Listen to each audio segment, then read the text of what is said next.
벌벌벌 떨고 있는 이게 아담 하와가 어떻게 하셨을까요? 춥지? 옷 벗어라. 내가 만든 거 이것 바꿔 입어라. 그래서 몸에 딱 맞는 가죽으로 만든 옷을 입혀주셨어요.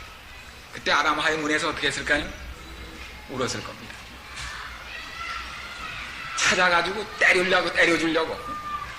어떤 엄마는 아이를 쫓아가는데 어떻게 하는가 하면 골목에서 보니까 아이가 도망가는데 부지깽이를 들고 너 죽어 그러면 쫓아가. 그러니까 아이가 안 죽으려고 뛰더라고.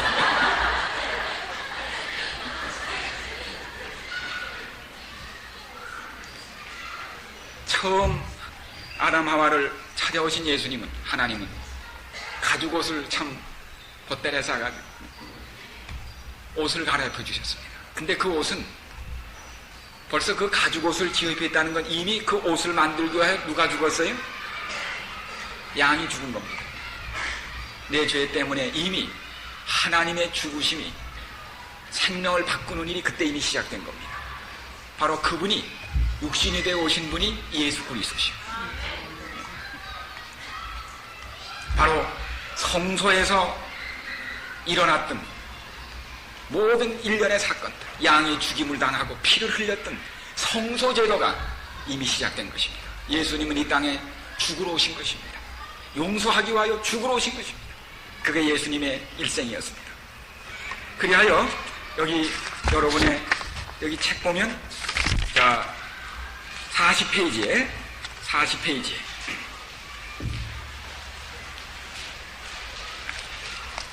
이렇게 오신 예수님을 세상은 거절했습니다. 그 거절한 얘기가 2장부터 12장까지 나오고, 그러나 극소수는 영접했습니다. 영접한 사람은 하나님의 자녀가 됩니다. 13장부터 20장까지. 그래서 요한복음 1장 11절 12절은 요한복음의 분수령이에요. 요한복음을 둘로 쪼개는 겁니다.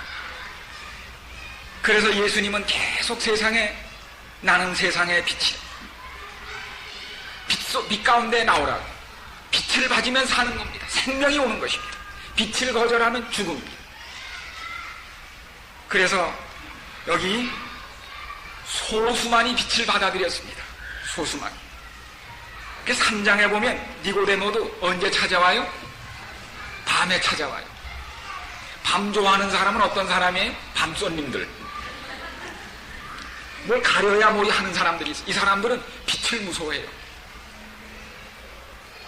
빛이 착 비치면, 우리 신문에 나올 때 뭐 이렇게 한 사람들 있잖아요. 카메라 찍으려고 하면 다 어떻게 해요? 착 옷을 벗어서 이렇게. 하여튼 옷 벗어서 감추는 거예요. 왜? 빛이 싫어요. 빛은 뭘 드러내요? 진상을 폭로해버려요. 흑암을 좋아하는 거예요. 빛이 비쳤는데 그들이 빛을 거절한 까닭은, 그들이 하나님의 뜻, 빛을 거절하고 그걸 원치 않는 겁니다. 그들이 죄를 더 사랑하였더라고요. 그래서 세상이 둘로 나뉩니다. 그러던 밤에 찾아왔던 니고데모가 드디어 13장 이후부터는, 그 12장까지는 예수님을 거절한 사람들 얘기로 꽉 차 있어요. 그러나 13장부터는 누군가? 요한복음 13장 보세요. 우리 벌써 13장 다 계속 나갑니다. 여기 보면, 거기 12장에 보면 그 끝에 여기 보십시오. 12장 46절,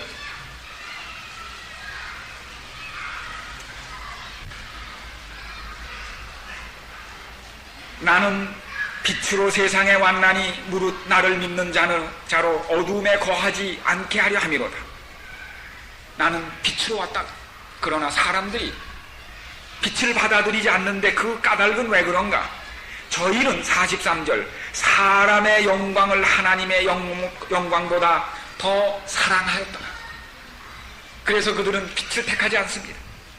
그러나 13장부터는 예수님을 영접한 사람이 그게 누굽니까?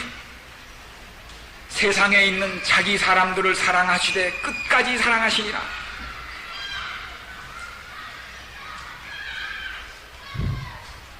열두 제자 극소수의 사람만이 예수님을 받아들였습니다.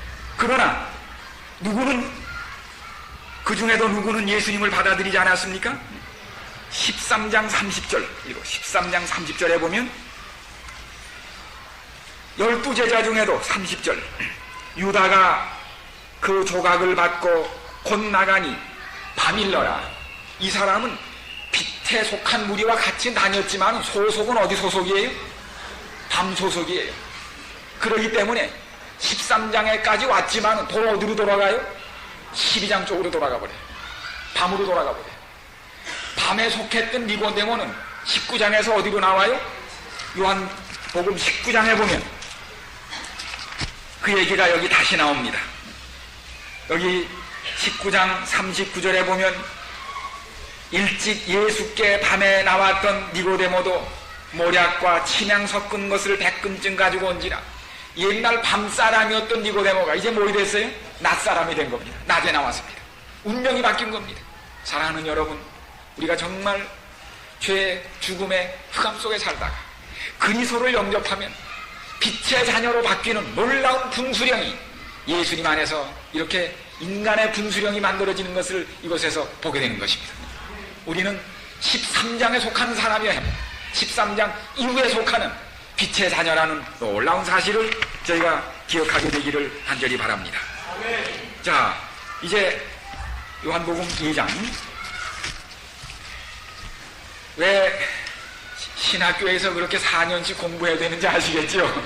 이렇게 할 게 많아요. 할 게 많습니다. 정말 참 하나님 말씀은 너무너무 깊고 오묘하고 정말 넓은 것을 깨닫게 돼요. 예수님이 광야의 시험을 겪으신 후에 이제 어디에서 첫 번 이적을 행하시죠? 가나에서 첫 번 이적을 행하시는데, 예수님은 당신의 첫 번 이적을 어디서 행하실까? 당신의 공중봉사를 어디서 행하실까 깊이 생각하셨습니다. 그는 혼인집을 택하셨습니다. 바로 창세기 3장에 보면, 2장에 보면 처음 인간을 만드시고 에덴 예식장에서 첫 번 아담 하와의 결혼을 주례하셨던 분이 누구죠?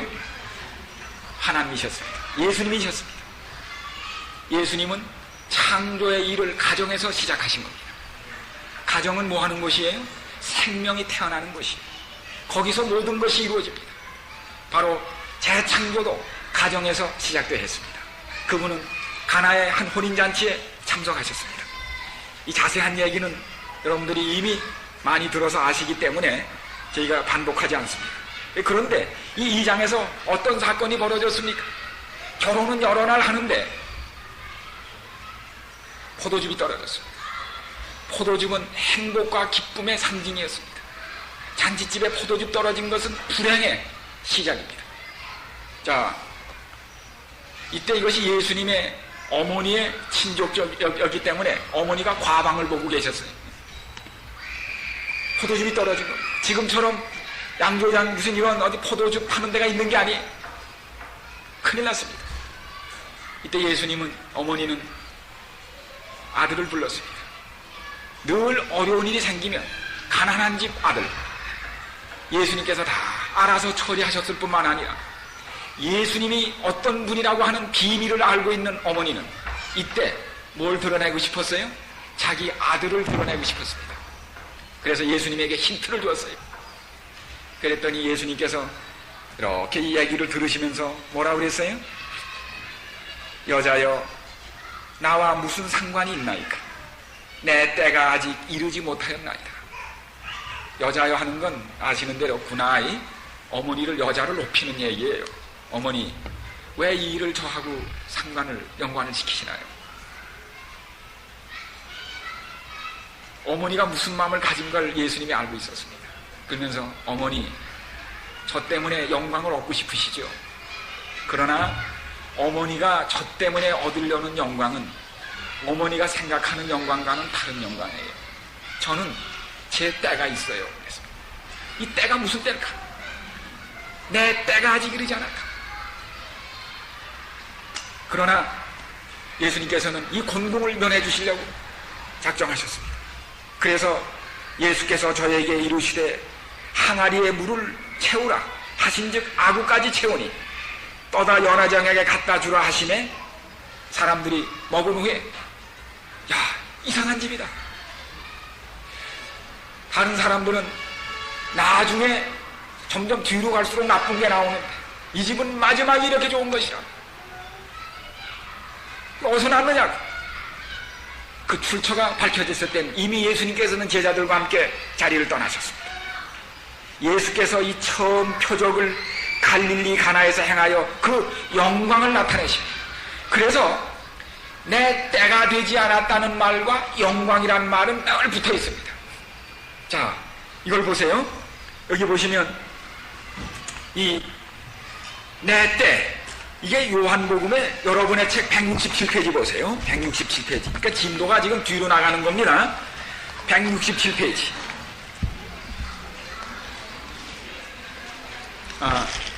여러분은 167페이지가 아니시고 저하고 참 페이지가 다르네요. 이게 여러분의 책은 92페이지입니다. 91페이지. 91페이지 보세요.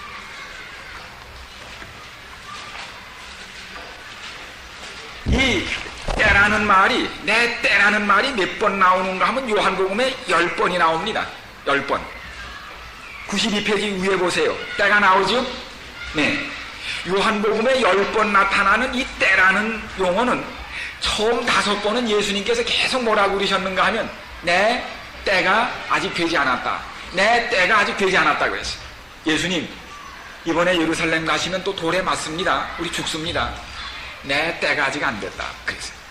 5번 하시다가 요한복음 12장 23절 가면서부터는 내 때가 됐다고 했습니다. 그러면서 영광을 얻을 때가 됐다고 했어요. 자, 12장 23절. 요한복음, 이 무슨 때인가? 예수님이 어머니에게 말씀하신 그 영광의 때는 어느 때인가? 12장 23절입니다.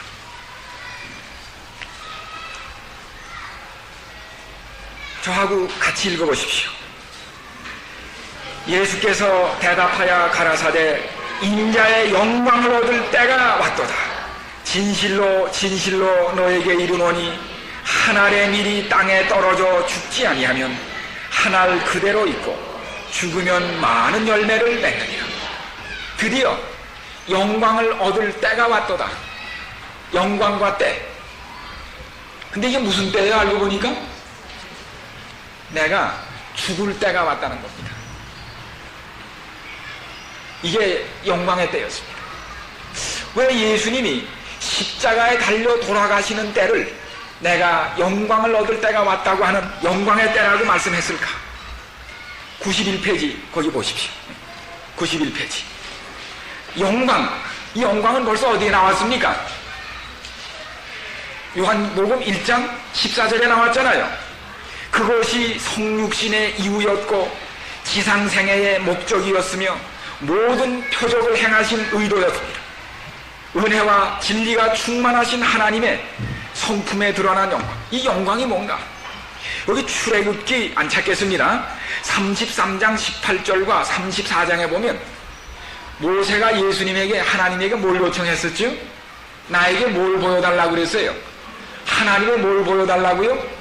영광을 보여주옵소서 그랬습니다. 그랬더니 하나님께서 그래, 너 산에 와서 엎드려 있어라. 내가 내 영광을 보리라. 그러나 내가 나는 보지 못한다.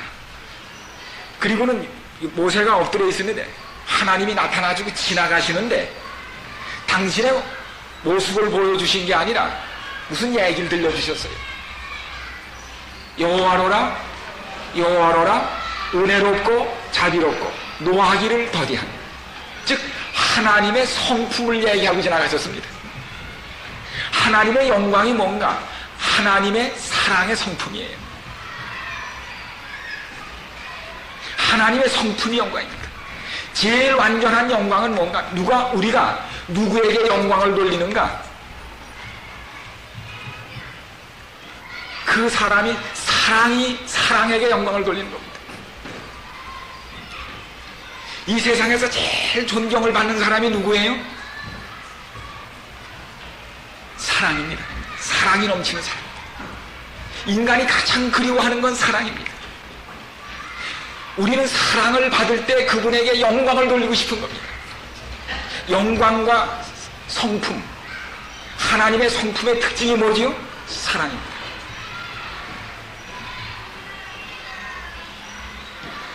그렇기 때문에 이 영광은 하나님의 사랑의 성품을 영광이라고 해요. 그런데 이 하나님의 영광이, 즉 성품이 제일 잘 드러난 데가 어디죠? 십자가입니다. 십자가에서 하나님은 당신이 어떤 분이신 것을 영원한 우주에 드러내셨어요. 은혜롭고 자비롭고 노하기를 더디하는 사랑의 하나님의 완전한 모습이 어디 드러났다고요? 십자가에 드러났습니다.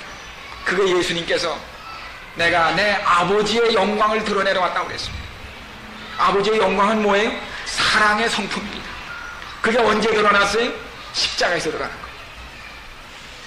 우리는 십자가에서 하나님이 어떤 분이신 것을 똑똑히 보게 됐습니다. 그 십자가 때문에 우리가 그분에게 뭘 돌려요? 죽임을 당하신 하나님, 그 아버지에게 뭘 돌리는 겁니까? 세세토록 영광을 돌리게 되는 것입니다. 하나님께 우리가 영광을 돌리는 까닭은 하나님의 사랑 때문에 돌리는 거예요. 우리가 우리 어머니에게 영광을 돌리는 까닭은 왜 그래요? 우리 어머니의 베푸신 무한한 사랑 때문에 그분에게 영광을 돌리는 겁니다. 우리가 하나님께 드리는 영광은 강제로 드리는 게 아니에요.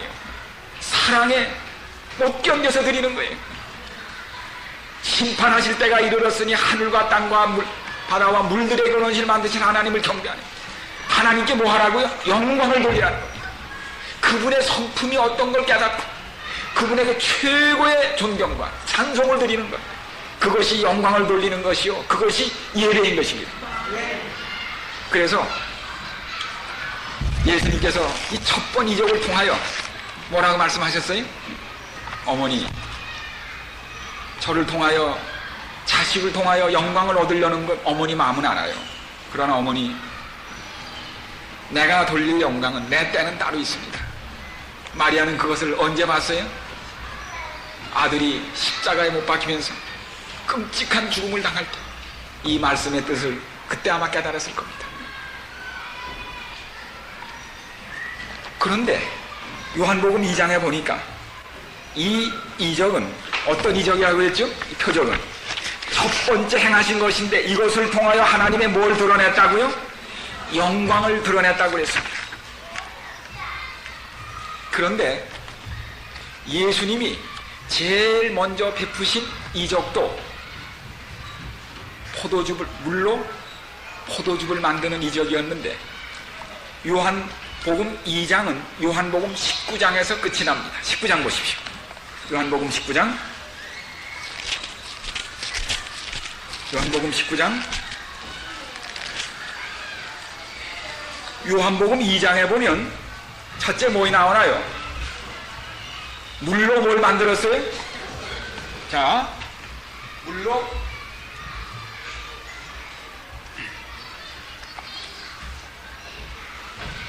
여기 보세요. 요한복음 2장에 보면 물로 뭘 만드셨어요? 포도즙을 만드셨어요. 포도즙. 그 다음에 이때 누가 등장했죠? 어머니 마리아가 등장합니다. 그 다음에 마리아를 뭐라고 불러요? 여자요. 19장에 보면 똑같은 사건이 다시 나옵니다. 자, 여기 19장 보세요. 19장 34절을 보십시오.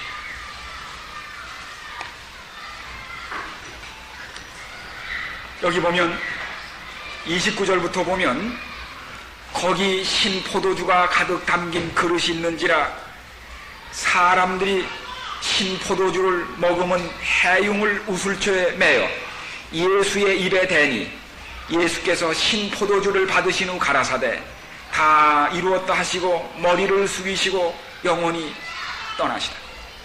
예수님 돌아가실 때 마지막 나오는 얘기가 뭡니까?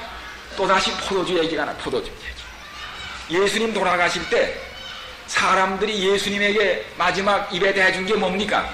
신포도주예요.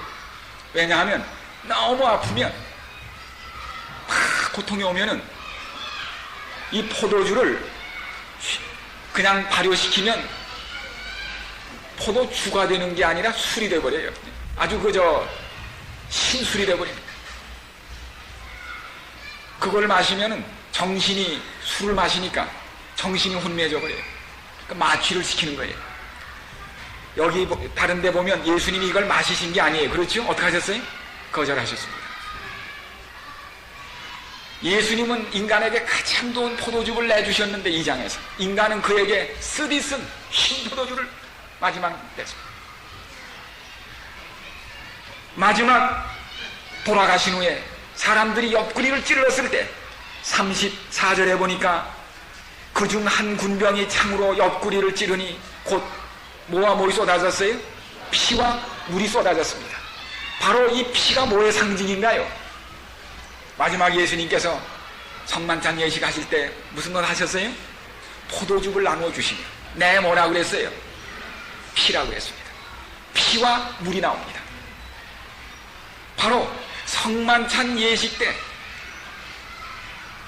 행복할 가정에 포도즙이 떨어짐으로 불행에 빠진 인간을 건지기 위하여 생생한 신선한 포도즙을 만드셨던 예수님께서 죄 때문에 불행해진 인간을 행복하게 하기 위하여 당신의 옆구리를 찢어서 여기서 물과 피가 쏟아지는 겁니다.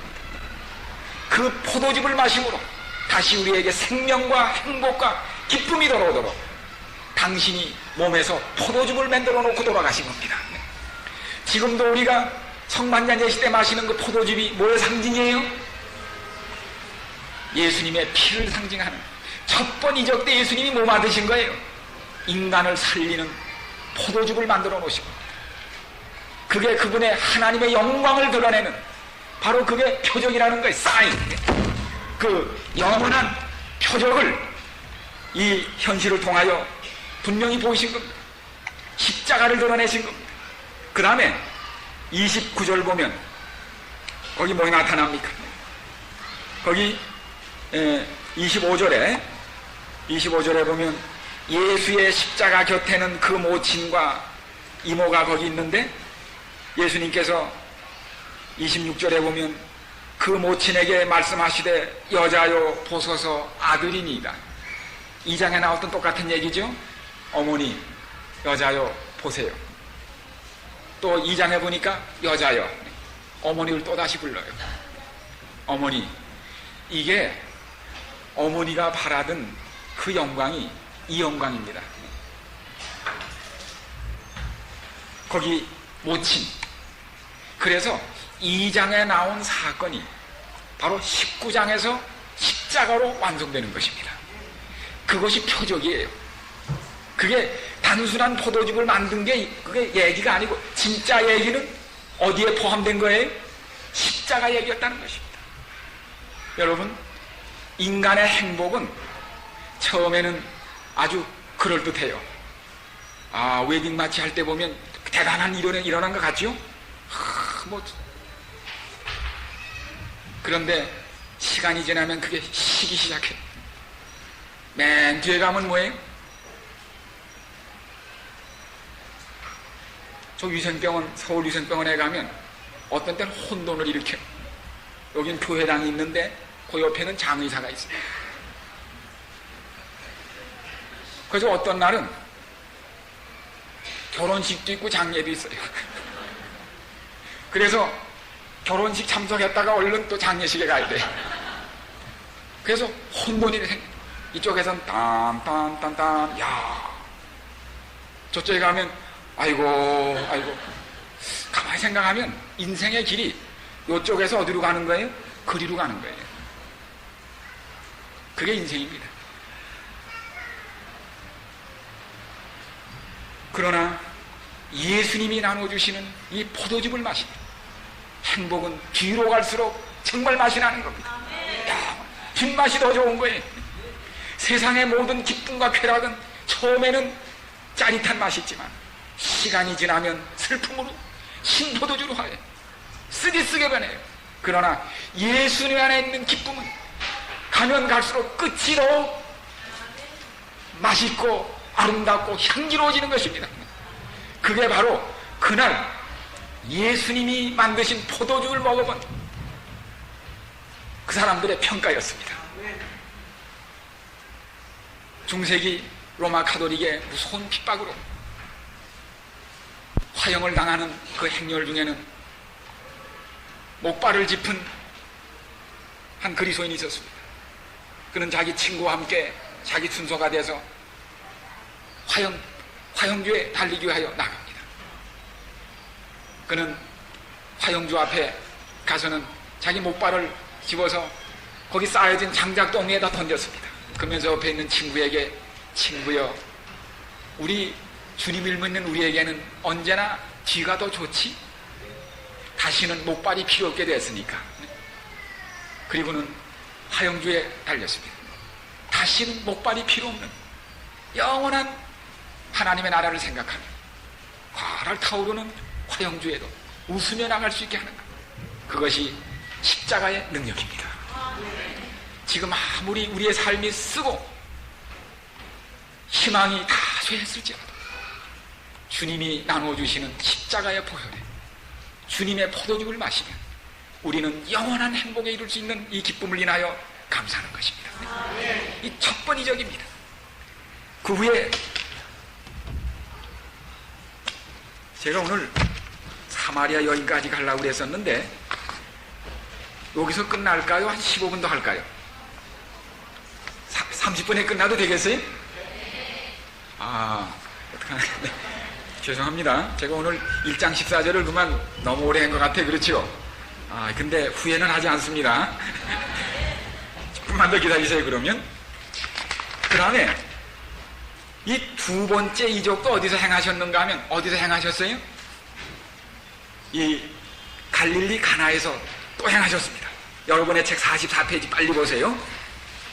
자, 이 가나의 혼인잔치의 이적을 2장에서 행하신 다음에 또 3장에서는 니고데모를 만나서 회견하신 다음에 그 다음에 가나의 표적은 갈바리의 표적이었다 하는 얘기가 끝난 다음에 그 다음에 45페이지에 가나에서의 두 번째 표적이 거기 나옵니다. 예수님께서 드디어 유다의 그 공사를 끝내시고 다시 가나로 돌아오셨는데 약 1년 전에 거기에서 첫 번 이적을 행하셨던 곳입니다. 그래서 이 예수님이 이적을 행하셨던 곳이기 때문에 그 다음에 유다에서 행하신 많은 일들이 알려지자 사람들이 많이 이리로 몰려드는 그 소문이 퍼지기 시작했습니다. 그런데 바로 이때 가나에서 한 70리 떨어진 가버나움, 바로 그 갈릴리 호수 북단에 있는 이 가버나움 헤롯 안티파스의 왕의 고급 궁중 관리의 집에서는 긴장이 감돌고 있었습니다. 집안에서는 흐느끼는 소리가 들려왔습니다.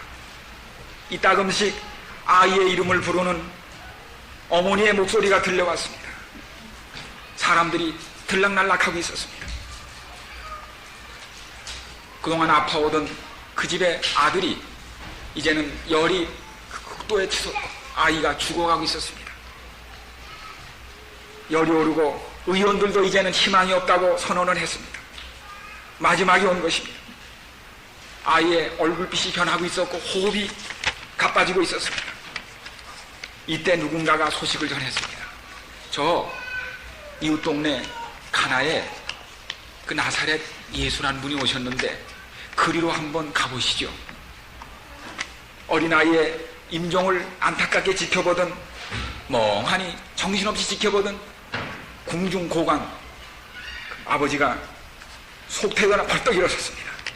이제 마지막 길이 나선 겁니다. 마지막 희망이 들려온 겁니다. 이 아이만 살릴 수 있다면 무슨 일을 못하랴. 그는 하인을 보내지 않았어요. 아들 문제예요. 자식 문제예요. 이건 사무가 아닌 내 아들 죽고 사는데 남을 보낼 수가 없어요. 자기가 달려가기 시작합니다. 내가 올 때까지 이 아이가 살까? 그런 분할을 안고서 70리길입니다. 이게 얼마나 높은지 여기에도 나왔지만은 이 가버나움은 푹 꺼져 있고 가나는 쑥 올라가 있기 때문에 해발 1,000, 다시 말하면 이 높이가 1,500피트나 가파른 길이에요. 고갯길입니다. 거기를 막 뛰기 시작하는 거예요. 길에서 사람 만나도 인사할 겨를이 없어요. 아이가 죽는데 오후 1시가 거의 돼서야 가나에 도착을 했습니다. 그래서 그는 예수님을 본 적이 없어요. 군중을 헤치고 가보니까 그는 자기도 땀에 푹 젖어 있었습니다. 보니까 자기는 왕의 궁중고관으로 아주 박적이는 옷을 입은, 자기는 왕의 궁중고관으로 아주 박적이는 옷을 입은 대단한 사람입니다. 근데 자기 앞에 나타난 예수는 어떤 사람이 먼 길을 여행해 와가지고 초라한 옷에다가 먼지를 쓴 아주, 그래서 고관은 사람도 많은 데서 뭘 해야 되나요? 체면도 차려야죠. 그래서 마음이 복잡한 갈등을 느끼면서 47절에 보면 어떻게 했습니까? 여기 47절. 자, 여기 요한복음 47절에 잠깐 보시죠. 보시면서 47절.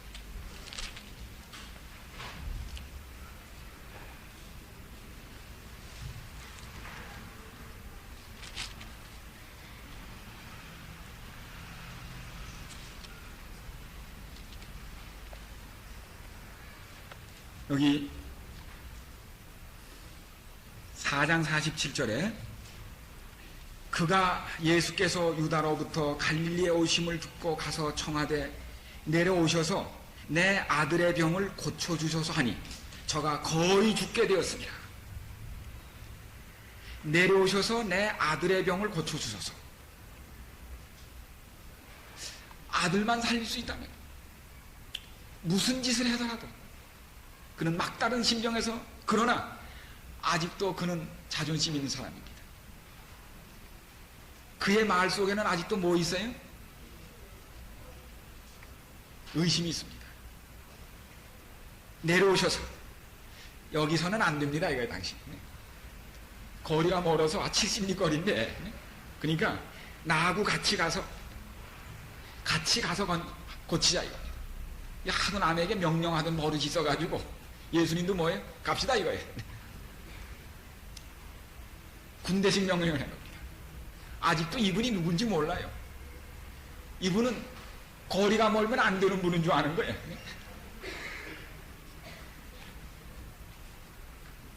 그때 예수님께서 그를 가만히 바라보십니다. 얼굴에 초조와 창대, 그러나 자존심은 있고 아버지 얼굴을 바라보시며 예수님께서 이 대답에 바로 대답하는 대신 뭐라고 말씀하셨어요?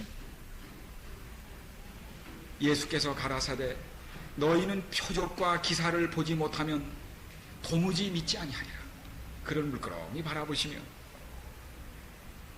그의 마음의 고뇌를 이해하시면서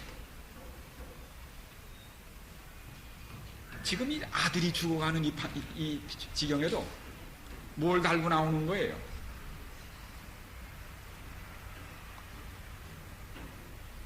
이 사람이 내 아들을 고쳐주면 내가 좀 믿어보고, 안 고쳐주면 관계없다는, 지금 이걸 걸고 조건을 달고 나온 겁니다. 예수님 그걸 딱 집으신 거예요.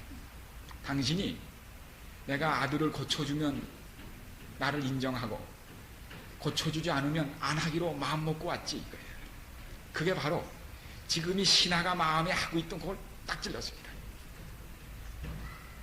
너희는 표적과 기사를 보지 않으면 도무지 믿지 아니하리라.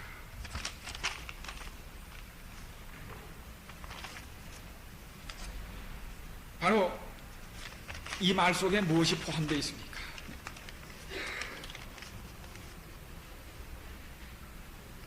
인간은 예수님 하나님 앞에 섰으면서도 아직도 뭘 달아요?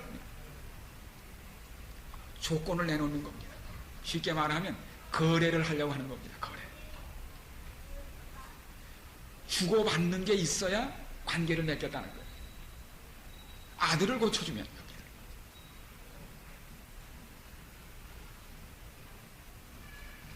예수님을 구름대처럼 쫓았던 사람들이 왜 쫓았어요?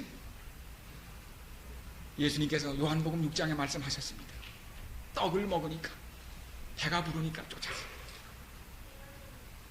떡을 안 만드니까 다 도망가더라고요. 병자를 고쳐주니까 구름대처럼 모여들었어요. 병자를 안 고쳐주니까 다 떨어지더라고요. 이거는 어제 말씀드린 대로 관계가 아니고 뭐예요? 거래예요. 너희가 거래를 또 하러 왔구나. 이 한마디 속에서 이 고관은 예수님이 자기의 깊은 마음을 모두 알고 계시다는 걸 깨달았습니다.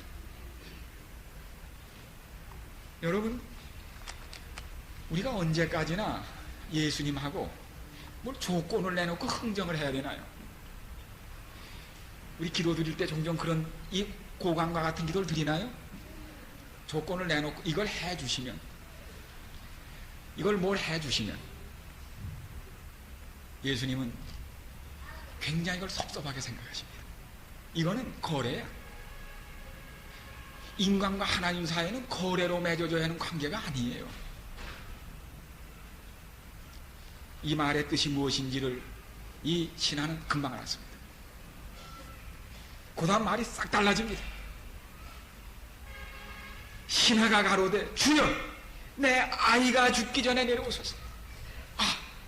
내 마음을 이렇게 다 아시는 이분만 있으면 내 아들이 산다는 확신이 드는 겁니다. 믿음이 확 달라졌어요. 첫 번에는 뭐예요? 아이를 마음으로 안고 온 거예요. 이 아이를 고쳐주시면 믿고, 이제는 아이를 뒤로 돌린 겁니다. 몸을 앞으로 내놓은 거예요. 내려오셔서 오시기만 하면 우리 아이는 삽니다. 그때 예수님께서 무슨 말씀하셨어요? 가라, 내 아들이 살았다 하신대. 그 사람이 예수의 하신 말씀을 믿고 가더니, 그런데 이 사람이 예수님께서 같이 가지 않으시고 내 아들이 살았다는 말씀만 하셨습니다. 그 순간 그에게는 확신이 들었어요. 내 아들이 살았다는 확신이 들었습니다. 여기 보면 이 사람이 그날 집에 가지 않았습니다. 그냥 온 김에 친척도 찾아보고 사무 다 보고 확신이 드니까 근심이 없어졌어요. 조급한 마음이 없어졌어요. 아이가 낳았다는 아무 소식도 없는데 확신이 드니까 그렇게 마음이 편할 수가 없어요. 그 이튿날 내려가는 길에서 그 종들이 오다가 만나서 아이가 살았다 하면, 이 사람이 안 나오니까 종들이 오다가 도중에서 만났어. 어제 이 길으로 올 때는 그렇게 불안하게 왔는데 새가 까마귀가 울어도 뭐예요? 야, 우리 아이가 죽었다는 소리가 아닌가. 근데 이제 내려갈 때는 모든 게 노래로 들려. 참 즐겁게 내려가는데 종들이 왔어. 아들이 살았다는 겁니다. 그때 그에게 아직도 알아보고 싶은 게 있었어요. 이게 우연히 난 건지 아니면 예수님이 말씀하셔서 난 건지. 그래서 물었어요. 몇 시쯤 났더냐 이거예요. 그랬더니 뭐라 그래요?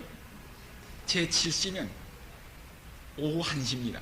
그래서 6을 더하면 오후 1시에 막 열이 오르며 마지막 숨을 헐떡이더니 아이가 열이 푹 내리면서 깊은 잠에 들어가는 겁니다. 1시부터 열이 내리더라는 거예요. 이때 이 사람은 확신했습니다. 바로 예수님께서 내 아들이 살았다 하는 그 순간에 이 아이의 병이 나은 것을 그는 확신하게 된 것입니다. 그는 돌아가서 자기만 믿을 뿐 아니라 그 밑에 보면 이것은 여기 보면 자기와 그 온 집안이 다 믿으니라. 예수님은 이 아이 병 하나만 고쳐주시는 것으로 이적을 끝내지 않으시고 어떻게 하셨어요? 그 온 가족을 구원하셨습니다. 뿐만 아니라 이 영향력 있는 사람이 예수님을 믿음으로 이 가버나움은 장차 예수님께서 그 일대 전도 사업을 하는 본부로 만들어서 가버나움 일대 복음이 퍼져지는 복음의 중심지가 된 놀라운 일을 이때 이루신 것입니다. 이 이적을 통하여 예수님께서는 중요한 일을 우리에게 가르쳐 주시려고 하신 겁니다. 뭐하면 예수님이 비록 그 자리에 계시지 않을지라도 무엇만 믿으면요, 말씀만 믿으면 예수님이 계신 것과 다름없는 일이 일어난다고 하는 사실입니다. 또한 이 사실을 통하여 우리는 무엇을 확신해야 되는가 하면 우리가 하나님과 흥정을 해서는 되지 않습니다. 거래를 해서는 되지 않습니다. 하나님은 뭘 원하세요? 부모가 자식에게 주듯이 모든 것을 조건 없이 주시기를 바랍니다. 그렇기 때문에 자식도 이 하나님을 대할 때 우리도 조건을 붙이고 일을 하는 것은 자식이 아니라는 사실입니다. 예수님은 이 땅에 영접하는 자 곧 그 이름을 믿는 자들에게는 하나님의 뭐 되게 하셨어요? 자녀를 만드시기를 원한다는 사실을 이 사실을 통하여 분명히 드러내셨습니다. 하나님께서는 자녀가 되기를 원하십니다. 저는 이 말씀을 읽을 때 이 생각이 제 머리에 다시 기억나요. 제가 이 신학교를 다닐 때 제 집은 저 원주에 있었어요. 겨울방학이 됐는데 제가 그 지방에 방학을 하면 사가지고 하고서 책값을 가지고 올라왔는데 그만 학교에 좀 오래 남아있을 일이 있는 동안에 돈을 다 써버렸어요. 그래서 책을 사가지고 교회를 내려가야 하는데 돈을 다 써버렸고 차비도 없이 써버렸어요. 지금처럼 그때 무슨 전화가 있는 것도 아니고 큰일 났어요. 그래서 그날 제가 매일 저녁 9시 반부터 10시까지는 시간과 장소를 정해놓고 간절한 기도를 하나님께 드렸습니다. 근데 그 기도가 너무너무 제게 참 즐거운 시간이에요. 그 삼육대학동 뒤에 그렇게 소나무가 있고 바위가 있는 그곳인데 그 기도 드리는 시간이 너무 좋았어요. 거길 가지 않으면 잠이 오질 않아요. 그래서 비가 오더라도 우산을 쓰고 갔어요. 어떤 때는 기도를 드릴 때면 눈을 감고 기도를 드릴 수가 없어요. 분명히 그 앞에 누가 계신 거예요. 이 대화 기도가 혼자 하는 기도가 아니라 누가 듣고 있는 기도인 걸 알 수 있었어요. 어떤 때는 눈을 떴어요. 눈을 뜨고 기도를 많이 드렸어요. 물론 아무도 눈에 보이는 사람은 없어요. 그러나 제가 분명히 기억하기는 환한 빛 같은 것을 제가 느낄 수 있도록 임재가 느껴진 겁니다. 기도가 제가 계속 그 기도의 분위기를 지금도 느끼고 있어요. 기도를 드릴 때 분명히 여기 누가 계신 거예요. 그날도 기도를 드렸어요. 주님, 이제 방학이 된 지 여러 날 되고 겨울은 추워지고 제가 할 일도 이제 다 했는데 이제 집에 내려가야 하는데 차비 하나도 없습니다. 또 책을 사가지고 가야 하는데 하나도 없습니다. 하나님, 이제 내일은 제가 내려갈 시간입니다. 내일 내려가게 좀 해주세요. 그랬더니 마음에 확신이 드는 거예요. 내려갈 수 있다는 거예요. 확신이 들어요. 그래서 그 다음날은 뭐 그동안 이발도 하지 못해서 머리가 이렇게 길고 하기 때문에 불암동에 이발소에 갔어요. 불암동 이발소를 이발을 하고 있는데 집에 가야 되니까 돈은 없지만 이발을 하고 있는데 기숙사에 같이 있던 우리 그 하급생 우리 다른 학생 하나가 왔어요. 아, 형님, 지방에서 누님이 오셨습니다. 이거에 그럴 줄 알았다. 이거. 그래서 갔더니 저희 누님이 지금은 돌아가신 누님입니다. 그 누님이 온 거예요. 오전에 오신 거예요. 제가 하도 이상해서 누님 왜 왔느냐 그랬더니 나도 몰라 그래요. 그 전날 저녁이 화요일이었어요. 근데 저희 집이 그 교회에서 아주 먼데 그날 저녁 교회를 갔다 와서 저희 누님과 어머니가 교회 갔다 와서 밤에 뜨개질을 하고 계셨어요. 겨울에 뜨개를. 갑자기 뜨개질을 하고 있는데 그게 기도드리는 시간이에요. 갑자기 마음속에 저희 누님이 어머니 왜 개운이가 안 내려오죠? 그러는 거예요. 방학한 지가 여러 날이 됐는데 야 내려오겠지 다 큰 아이가 뭐. 아니 어머니 내가 가야 되겠어요. 얘가 정신 있나? 아니 다 큰 아이를 뭘 데리러 가? 아니 가야 되겠어요. 그러더니 가겠다는 거예요. 그러더니 그 다음날 새벽에 기차역까지 가려면 심리도 넘어요. 이쪽에서 저쪽 끝이. 그 겨울밤 추운데 새벽에 일어나는 거예요. 그리고 있는 돈을 챙겨가지고 기차를 타고 온 겁니다. 그러면서 나도 몰라 그래요. 내가 어제 저녁에 그렇게 강력한 느낌을 받고 아침에 일찍 일어나 그냥 왔다는 거예요. 저는 그때 바로 그 시에 제가 드렸던 기도가 응답된 것을 확신했습니다. 다른 사람은 그게 대수롭지 않은 일이지만 저한테는 왕의 신하 같은 확신이 들더라고요. 그건 틀림없이 기도였어요. 사랑하는 여러분, 우리가 드리는 기도를 들으시는 분이 계시다는 사실을 믿으셔야 합니다. 이런 기도의 응답이 우리에게 얼마나 많이 있습니까? 지금도 거리에 관계없이 사정에 관계없이 우리의 기도를 똑똑히 듣고 계신 우리 하나님이 계신 것을 확신하시기 바랍니다. 그 시에 주님이 원하시는 시간에 우리의 모든 소원을 이루어주신 이 놀라운 우리 주님, 우리의 사정을 들으시는 이 놀라운 주님을 여러분들이 정말 사랑합니다. 그분과 이제 우리 거래하지 말고 어린아이가 엄마에게 아무 조건 없이 그렇게 얘기하지 않습니까? 어머니가 무슨 조건이 있어야 들어줍니까? 그렇잖아요? 들으면 좋은 것이면 특시 행하지 않습니까? 그렇게 기도하시기 바랍니다. 주님께서 우리의 모든 필요를 넉넉히 채우실 것입니다. 우리 기도하시고 끝날까요? 다 같이 기도드리시겠습니다. 자비로우신 주님, 그동안 주님을 많은 조건을 가지고 따랐던 저희들을 용서하여 주시옵소서.